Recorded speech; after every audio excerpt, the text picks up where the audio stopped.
If you have been following the channel lately, this site might look familiar. As I mentioned in the last Sunday's video, it was recently featured as GSAP's Site of the Week on Twitter.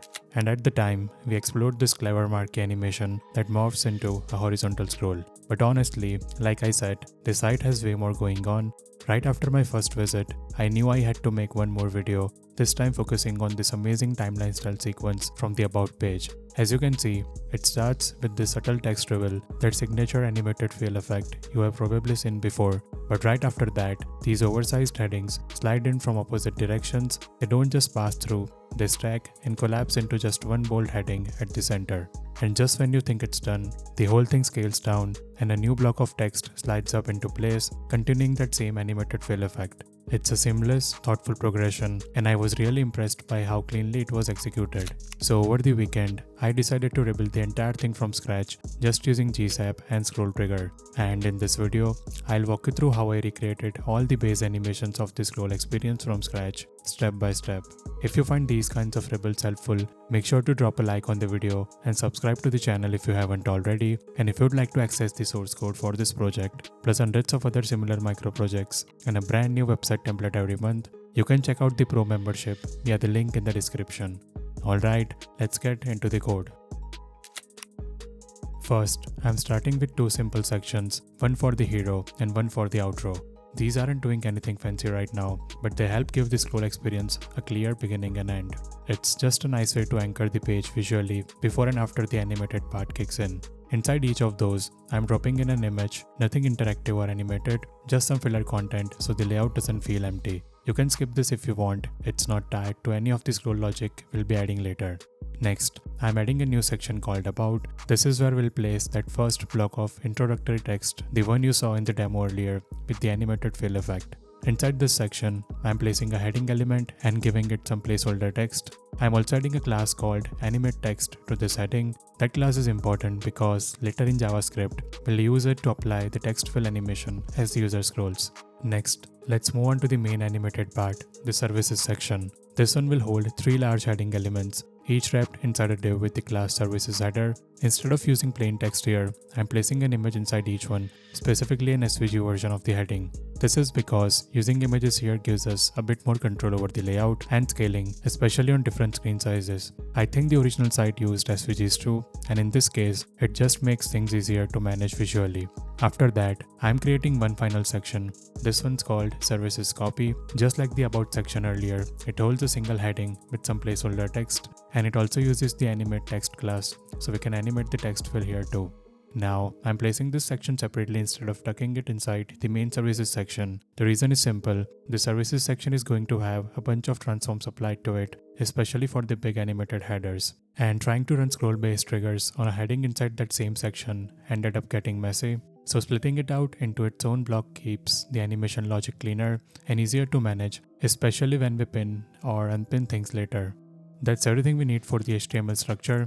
Now let's jump into the CSS and start styling it. Alright, first I'm importing a clean, modern typeface that fits well with the overall minimal aesthetic of the layout.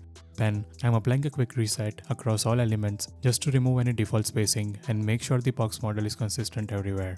After that, I'm setting the font on the body along with a dark background color that gives the whole page a moody, minimal look. Now for the images, I'm making sure they always fill their containers and stay cropped to the correct aspect ratio so we get a clean, consistent look no matter what size we are working with. For the main headings, I'm giving them a bold, oversized style with a tighter line height and reduced letter spacing. They are also centered to keep everything feeling balanced in the layout.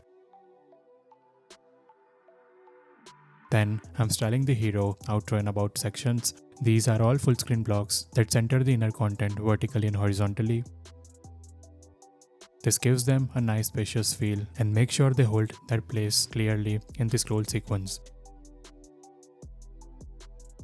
The images inside the hero and outro are constrained to a fixed shape. I'm using a portrait style ratio here just to make them look more minimal.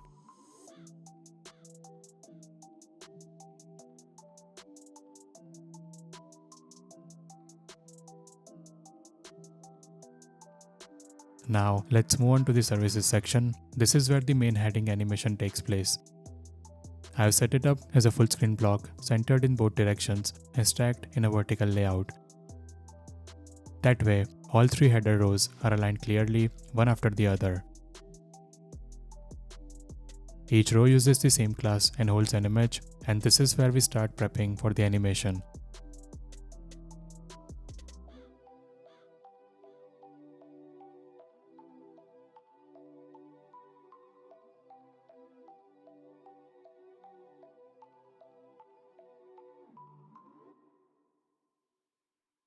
To begin with, the top and bottom rows are pushed off screen to the right while the middle one is shifted to the left. That opposing direction is what creates that sliding reveal you saw in the demo.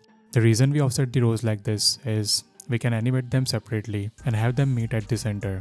We are also assigning a higher stacking order to the middle row, so when all 3 align, the center one sits cleanly above the others. That gives us a sharper, more intentional snap as they collapse into a single heading. Now let's talk about the next section, the one that holds the follow-up block of text. This section is placed far down the page with a large margin at the top. The reason for this is timing. As you saw in the animation, we pinned the header section for a while, just to let the slide, snap, and scale transitions play out, but during that time, I didn't want the services copy section to be pulled into view early, and I definitely didn't want to turn on pin spacing for the headers, because that created some really weird scroll trigger issues with the text blocks fill animation due to hijacking the scroll. So instead, I added a large top margin to the text block, enough to offset it while the headers are pinned and give the whole transition time to breathe. Now technically, I only needed a certain height, around 150 viewport height, just enough to let the animation finish, but I added a bit more buffer beyond that 5 viewport height extra, so the text wouldn't snap right up against the scaled down heading. This way, the new text settles gently just below it when we unpin the headers with some intentional breathing room. Next, let's look at how the text fill effect works. Each heading that uses the animated fill has a special class applied to it, and that class adds a second visual layer on top using a pseudo element. At first, the second layer is fully hidden using a clipping mask, but as the user scrolls, we'll update that mask dynamically in JavaScript, revealing more and more of the text until the whole thing is filled in. To make this work, we'll also inject the text content into that upper layer using a data attribute. I'll show you how we do that in the JavaScript section coming up. This technique gives us full control over how the text animates, and it's super performant too, since we are only animating the clip and not changing the layout. Lastly, I've added a few responsive tweaks. On smaller screens, I reduced the font sizes and loosened the spacing a bit. I'm also making the animated text headings expand to full width so they stay legible and well aligned across all devices. That's it for the CSS. The structure is styled, the animation layers are in place, and we are ready to start wiring everything up in JavaScript. Before we jump in, just a heads up, to keep the video short and to save myself some editing time, I'll be pasting the code block by block instead of typing it out line by line. You can just pause the video if you need to follow along, and even though I'm not writing it line by line, I'll still break down every part of the code and explain exactly what's going on and why we are doing it. So let's get into it. First, we are setting things up by pulling in 3 tools we'll use throughout this project. We have got GSAP as the animation engine that handles all the motion, then ScrollTrigger so we can tie animations directly to scrolling, and Lennis which gives us smooth, defined scrolling behavior. Now once the page is fully loaded, we register ScrollTrigger with GSAP. That's just a one-time step to make sure everything is wired up correctly. Then we initialize Lennis, hook it up so ScrollTrigger gets scroll updates, and plug those into GSAP's internal ticker. That makes sure everything tied to scroll moves together nicely. Finally, we turn off GSAP's lag smoothing because for scroll-based effects like this, we want everything to respond precisely as you scroll, no soft delays. You'll actually find the exact setup in the Lennis documentation, so if anything here feels unfamiliar, their site is a great reference. That wraps up the initial setup. Next, we'll start animating the text fill effect using ScrollTrigger. Alright, we are starting by selecting all the text elements that have the animate text class. Each of these has a heading we want to animate as the user scrolls. For every one of those elements, we first grab the raw text inside and store that text inside a custom data attribute. This is a really important step because if you remember from earlier in the CSS section, we are using a pseudo element to create a second copy of the text that animates over the original. By storing the text content in a data text attribute, we can inject it directly into the pseudo element using CSS. That gives us full control and keeps our HTML clean without any duplicate markup.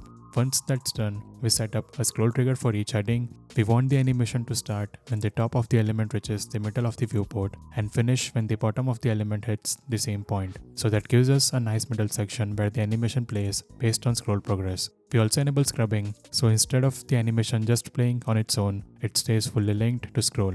That way, the feel happens smoothly as the user scrolls and reverses just as smoothly when scrolling back up. Inside the trigger, we calculate the clip progress using the scroll percentage. As we scroll through the trigger zone, we take the current progress and subtract it from 100. That gives us a decreasing value that controls how much of the pseudo text is visible. We then apply that value to a custom CSS variable, which is what updates the clipping mask we defined earlier. The lower the number, the more of the white text is revealed, until eventually the entire heading is filled. This gives us a clean text animation that reacts fluidly to scroll without needing to animate position or opacity directly. That wraps up the text fill logic. Next, we'll move on to animating the large what I do headers as they slide into view.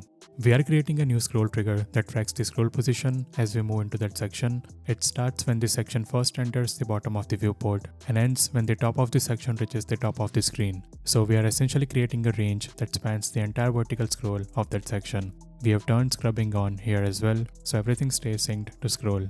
That way, as the user scrolls, the motion feels completely connected to their movement. Inside the onUpdate callback, we grab all three of the heading elements using their shared class. Now here is where the horizontal animation comes in. We animate the left and right headers, meaning the first and third, by shifting them from the right edge of the screen toward the center. At the same time, the middle one moves in from the opposite direction, starting off screen to the left and sliding into position as well. This opposing motion gives the whole section a really dynamic feel, just as we saw on the inspiration side. The headings don't just slide in together, they move in a staggered, mirrored flow that makes the animation feel intentional and designed. We are calculating each of their positions using scroll progress, so as the scroll moves from start to end, the offset decreases until all three headings line up perfectly in the center. This is just the first phase of the header animation. In the next part, we'll pin this entire section and start layering in the vertical movement and scaling you saw earlier.